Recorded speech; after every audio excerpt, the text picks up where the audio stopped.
নমস্কার বন্ধুরা, ভক্তিমূলক কথা চ্যানেলে জানাই আপনাদের সকলকে স্বাগত। বন্ধুরা, আশা করছি ঈশ্বরের আশীর্বাদে আপনারা প্রত্যেকেই ভালো আছেন এবং সুস্থই আছেন। বন্ধুরা, আমরা সবাই জানি যে বাড়িতে মা লক্ষ্মীর আশীর্বাদ থাকে সেখানে কখনোই দারিদ্র প্রবেশ করতে পারে না। সেই বাড়িতে থাকে না কোনো অশান্তি, বরং পরিবেশ হয় শান্তিময়, সুখ সমৃদ্ধিতে ভরপুর। কিন্তু প্রশ্ন হলো, কিভাবে আমরা মা লক্ষ্মীর কৃপা আমাদের ঘরে স্থায়ীভাবে আনতে পারি?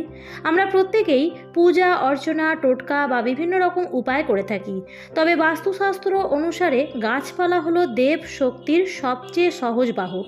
প্রতিটি গাছেই কোনো না কোনো দেবদেবীর শক্তি বিরাজ করে, আর এই গাছ যদি সঠিক জায়গায় রাখা হয় তবে তার থেকে নির্গত শক্তি আমাদের ঘরে প্রবাহিত হয়। এর ফলে মা লক্ষ্মী আমাদের ঘরে স্থায়ীভাবে বিরাজ করে। এই কারণেই আমাদের গুরুজনেরা কখনোই কোনো গাছকে শুধু সাধারণ গাছ হিসেবে দেখতেন না। প্রত্যেক গাছেরই একটি নিজস্ব আত্মা এবং কম্পন রয়েছে, যা আমাদের জীবনকে প্রভাবিত করে। তাই আচার অনুষ্ঠান থেকে শুরু করে দৈনন্দিন জীবনে গাছপালা সবসময় একটি বিশেষ স্থান দখল করে আছে। কেউ তুলসী গাছের পূজা করেন, কেউ অপরাজিতা ফুল দিয়ে দেবীর আরাধনা করেন, আবার কেউ বেলপাতা দিয়ে ভগবান শিবকে তুষ্ট করতে চেষ্টা করেন। প্রত্যেকটি গাছের মধ্যেই লুকিয়ে রয়েছে ভিন্ন ভিন্ন আশীর্বাদ। কিন্তু কেন প্রতিটি গাছই আমাদের জীবনে ভিন্ন ভিন্নভাবে প্রভাব ফেলে? এর উত্তর লুকিয়ে আছে এক প্রাচীন জ্ঞান, বাস্তুশাস্ত্রে। বাস্তুশাস্ত্রকে বলা হয় দেব শক্তির বিজ্ঞান। এই শাস্ত্র আমাদের শেখায় প্রকৃতির 5টি উপাদান মাটি, জল, আগুন, বায়ু এবং আকাশকে কিভাবে আমরা কাজে লাগাতে পারি। বাস্তুশাস্ত্র হলো সেই বিজ্ঞান যা আমাদের বলে দেয় যে কোনো বাড়ির স্থান, এমনকি গাছপালা যদি সঠিক দিকে সঠিকভাবে স্থাপন করা হয় তাহলে সেই স্থান হয়ে ওঠে শক্তিশালী, সমৃদ্ধ এবং শান্তিতে পরিপূর্ণ। এর ফলে জীবনে আসে স্বাস্থ্য, সম্পদ, সুখ এবং শান্তি। আর যদি ভুলভাবে রাখা হয় তবে সেখানে প্রবেশ করে দুঃখ, দারিদ্র্য, রোগ এবং অশান্তি। অর্থাৎ বাস্তু শুধু বাড়ি তৈরির নিয়ম নয়, বরং প্রকৃতির শক্তিকে সঠিকভাবে ব্যবহার করার এক গভীর বিজ্ঞান। এই কারণেই বাস্তুশাস্ত্রে প্রচুর গাছের উল্লেখ পাওয়া যায়। বাস্তুশাস্ত্র অনুযায়ী তুলসী গাছে ভগবান বিষ্ণুর বাস, বেল গাছ ভগবান শিবের প্রিয়, অপরাজিতা দেবী দুর্গার রূপ, আর কারি পাতার গাছকে ধরা হয় মা লক্ষ্মীর প্রতিরূপ। আজ আমরা জানব বাড়িতে কারি পাতার গাছ রাখলে কি কি হয়। মনে রাখবেন, এই গাছ যদি শুধুমাত্র রান্নার স্বাদ বাড়ানোর জন্য ব্যবহার করেন তবে কিন্তু আপনি বড় ভুল করছেন, কারণ এটি মা লক্ষ্মীর অদৃশ্য শক্তিকে ঘরে আকর্ষণ করে। এই গাছ একদিকে যেমন সুস্বাস্থ্যের আশীর্বাদ দেয়, ঠিক তেমনই অন্যদিকে দারিদ্র দূর করে ঘরে আনে ধন, সম্পদ এবং সমৃদ্ধি। আর যদি বাস্তু মেনে সঠিক স্থানে রাখা হয় তবে মা লক্ষ্মীর কৃপা আপনার ঘরে চিরস্থায়ী হয়ে যায়। বন্ধুরা, আজকের এই ভিডিওতে আমরা জানব কেন কারি পাতার গাছকে মা লক্ষ্মীর প্রতীক বলা হয়, কোন দিকে এই গাছ রাখা সব থেকে শুভ, কিভাবে এর ভেষজ শক্তি আমাদের স্বাস্থ্যকে রক্ষা করে, আর কোন কোন গোপন টোটকা এই গাছ দিয়ে করলে আপনার জীবন সুখ সমৃদ্ধিতে হয়ে উঠবে ভরপুর। বন্ধুরা, তো মূল বিষয়ে যাবার আগে আপনাদের কাছে আমাদের একটি ছোট্ট অনুরোধ, এই ভিডিওর কমেন্টে জয় মা লক্ষ্মী অবশ্যই লিখবেন এবং ভিডিওটিতে একটি লাইক করে আপনার আত্মীয় স্বজন ও বন্ধু বান্ধবদের মধ্যে শেয়ার করে দেবেন। তাহলে এখন শুরু করা যাক কারি পাতা গাছের সেই রহস্যময় মাহাত্ম্য। শাস্ত্রে স্পষ্টভাবে বলা হয়েছে কারি পাতার গাছ হলো দেবী লক্ষ্মীর প্রতীক। যে বাড়িতে এই গাছ থাকে সেখানে কখনো দারিদ্র্য স্থায়ী হয় না। বলা হয় মা লক্ষ্মী এমন বাড়িতে প্রবেশ করেন না যেখানে অশুভ শক্তি বিরাজ করে। কিন্তু কারি পাতা হলো সেই গাছ যা অশুভ শক্তিকে দূরে সরিয়ে দেয় এবং দেবীর আশীর্বাদ ঘরে নিয়ে আসে। পূজা পার্বণে কারি পাতা ব্যবহার করলে দেবদেবীর আশীর্বাদ দ্বিগুণ হয়। বিশ্বাস করা হয় সন্ধ্যাবেলায় কারি পাতা গাছের কাছে প্রদীপ জ্বালালে মা লক্ষ্মীর কৃপা অটুট থাকে।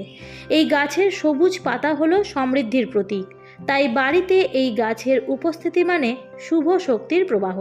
বাস্তুশাস্ত্র অনুযায়ী কারি পাতা গাছের সঠিক অবস্থান, অর্থাৎ কোন দিকে থাকলে শুভ এবং কোন দিকে থাকলে অশুভ, তা এবার জেনে নেওয়া যাক। প্রথমত, উত্তর পূর্ব দিক। এই দিকে কারি পাতার গাছ রাখলে বাড়িতে জ্ঞান, শান্তি এবং দেবদেবীর কৃপা বৃদ্ধি পায়। দ্বিতীয়ত, দক্ষিণ পূর্ব দিক, অর্থাৎ অগ্নিকোণ। এই দিকে কারি পাতার গাছ রাখলে অগ্নিদোষ কমে, রোগ ব্যাধি দূরে থাকে এবং স্বাস্থ্য ভালো থাকে। তৃতীয়ত, প্রবেশদ্বার। বাড়ির প্রবেশদ্বারের কাছাকাছি কারি পাতার গাছ রাখলে নেতিবাচক শক্তি ঘরে ঢুকতে পারে না। এর ফলে অতিথি এবং দেব শক্তি শুভভাবে প্রবেশ করতে পারে এবং বাড়ির বাস্তু দোষ দূর হয়। তবে কিছু বিষয় অবশ্যই খেয়াল রাখা উচিত। কারি পাতার গাছ শুকিয়ে গেলে বা মরে গেলে তা কখনোই বাড়িতে রাখবেন না। এটি দারিদ্রতা এবং অশান্তিকে ডেকে আনে। প্রতিদিন সকালে কারি পাতার গাছে জল দিন, এতে ঘরে অশুভ শক্তি প্রবেশ করতে পারে না। স্নান না করে এই গাছের পাতা তুলবেন না, বা মাসিক চলাকালীন মহিলারাও এই গাছে হাত দেবেন না। গাছের গোড়া সবসময় পরিষ্কার এবং পরিচ্ছন্ন রাখবেন। কারি পাতা গাছের ভেষজ গুণ এবং উপকারিতা। কারি পাতা শুধুমাত্র আধ্যাত্মিক দিক থেকেই নয়, ভেষজ গুণেও অনন্য। আয়ুর্বেদ শাস্ত্রে এটি এক অমূল্য ভেষজ। হজম শক্তি বাড়ায়। খাবার পর কারি পাতা খেলে খাবার সহজেই হজম হয়ে যায়। ডায়াবেটিস নিয়ন্ত্রণ করে। নিয়মিত কারি পাতা খেলে রক্তে শর্করার মাত্রা নিয়ন্ত্রণে থাকে। লিভারের সমস্যা দূর করে। কারি পাতায় থাকা অ্যান্টিঅক্সিডেন্ট লিভারকে পরিষ্কার রাখে। চুল এবং ত্বকের জন্য উপকারী। কারি পাতার পেস্ট ব্যবহার করলে চুল পড়া কমে এবং চুল কালো থাকে, ত্বকও উজ্জ্বল হয়, রোগ প্রতিরোধ ক্ষমতা বাড়ায়। রান্নায় কারি পাতা ব্যবহার করলে শরীরে রোগের বিরুদ্ধে লড়াই করার ক্ষমতা বৃদ্ধি পায়। এরপর বলবো কারি পাতার কিছু গোপন টোটকা ও লোকবিশ্বাস। কারি পাতার গাছ নিয়ে বহু লোকবিশ্বাস ও টোটকা প্রচলিত আছে, যা প্রজন্মের পর প্রজন্ম ধরে চলে আসছে।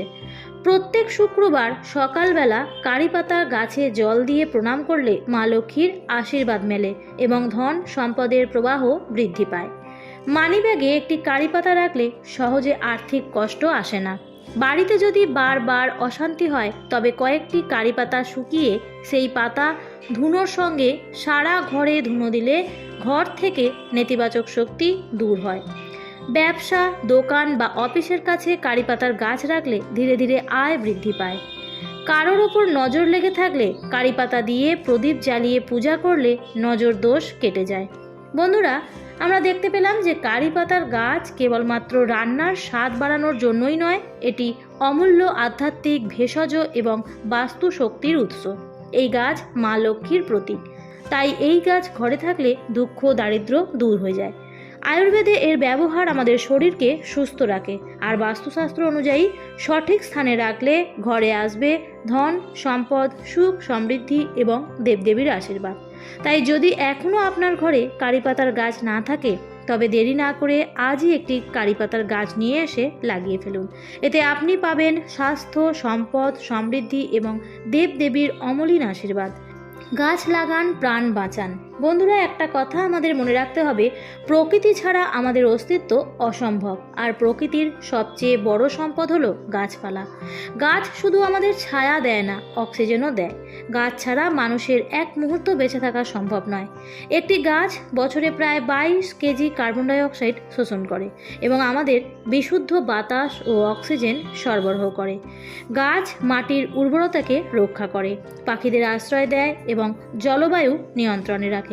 তাই বন্ধুরা, যদি একটুখানি জায়গাও থাকে, তাহলে সেখানেও একটি গাছ অবশ্যই লাগানো উচিত। ভিডিওটি যদি ভালো লেগে থাকে তাহলে অবশ্যই একটি লাইক করবেন এবং চ্যানেলটিকে সাবস্ক্রাইব করে পাশের বেল আইকনটি অল করে রাখবেন। আর আপনার ঘরে যদি কারি পাতার গাছ থাকে এবং এর ভেষজ ও আধ্যাত্মিক গুণাগুণ সম্পর্কে আপনি জানতেন কিনা তা অবশ্যই কমেন্ট করে জানাবেন। ধন্যবাদ।